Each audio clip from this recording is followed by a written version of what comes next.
Movies में हमें दिखाया जाता है कि जब भी किसी व्यक्ति को बुलेट लगती है तो उसकी मौत इमीडिएटली हो जाती है, लेकिन रियलिटी में ऐसा बिल्कुल भी नहीं है। जब भी किसी व्यक्ति को हार्ट में गोली लगती है तो उसकी डेथ होने में 3 से 8 मिनट तक का टाइम लगता है, और राइट के मुकाबले लेफ्ट साइड के हार्ट में प्रेशर ज्यादा होने से गोली लगने के बाद ज्यादा खून बहता है और मौत तुरंत हो जाती है। लेकिन यदि 96% एक्यूरेसी के साथ भी किसी को हेड शॉट मारा जाए तो गोली लगने के बाद विक्टिम इमीडिएटली अनकॉन्शियस हो जाएगा और ज्यादा सफर किए बिना ही उसकी तुरंत मौत हो जाएगी। हालांकि बंदूक की गोली को बुलेट नहीं कहते हैं, बल्कि इसे कार्ट्रिज के नाम से जाना जाता है, और कार्ट्रिज के केवल आगे वाले भाग को ही बुलेट कहते हैं, जो लेड का बना होता है। लेड स्लो पॉइजन होता है, जिस कारण गोली लगने के बाद व्यक्ति के डेथ की पॉसिबिलिटी और बढ़ जाती है। कार्ट्रिज के पीछे वाले हिस्से को केस कहते हैं, जिसमें एक्सप्लोसिव मैटर गन पाउडर भरा हुआ होता है, और यही गन पाउडर फायरिंग के दौरान बुलेट को एनर्जी देता है, जिससे बुलेट विक्टिम की बॉडी में घुसकर मौत का कारण बनती है।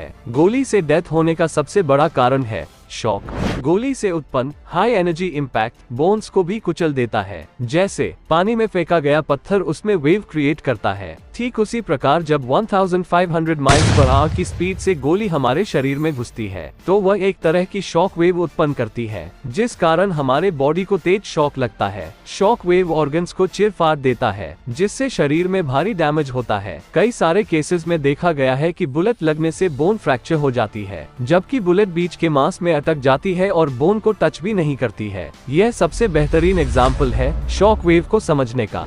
जब चेस्ट में गोली लगती है तो टेंशन न्यूमोथोरैक्स के कारण व्यक्ति की मौत हो जाती है, क्योंकि लंग्स में मसल्स नहीं होती है और गोली लगने से उसमें एक नेगेटिव प्रेशर क्रिएट हो जाता है, जिससे प्लूरल कैविटी के अंदर लंग्स पिचक जाते हैं और सांस लेने की प्रक्रिया थम जाती है। 2007 इराक अमेरिकी नेवी सील और टेररिस्ट के बीच होने वाली फायरिंग में माइक डे नामक सैनिक को 27 बुलेट और ग्रेनेड लगा। इतनी गोलियां लगने के बावजूद भी वह अपनी अविश्वसनीय कहानी सुनाने के लिए जीवित बच गया। किसी भी विक्टिम के जीवित रहने की पॉसिबिलिटी इस बात पर निर्भर करती है कि बुलेट उसके बॉडी के किस पार्ट में लगी है। गनशॉट वुंड्स से severe bleeding, fractures, nerve deficits and soft tissue damage होता है, और यदि विक्टिम को टाइम पर ट्रीटमेंट नहीं मिलता है तो कुछ ही मिनटों में उसकी मौत हो जाती है। जिन विक्टिम्स के सिर के सामने वाले हिस्से में गोली लगती है उनके लेफ्ट या राइट साइड से गोली लगने की तुलना में हाई सर्वाइवल रेट होते हैं। ऐसा इसलिए है क्योंकि सिर के सामने लगने वाली गोली मस्तिष्क के 2 हेमिस्फीयर में से केवल एक को ही डैमेज करती है, जबकि लेफ्ट या राइट साइड से लगने वाली गोली आमतौर पर दोनों हेमिस्फीयर को नुकसान पहुंचाती है।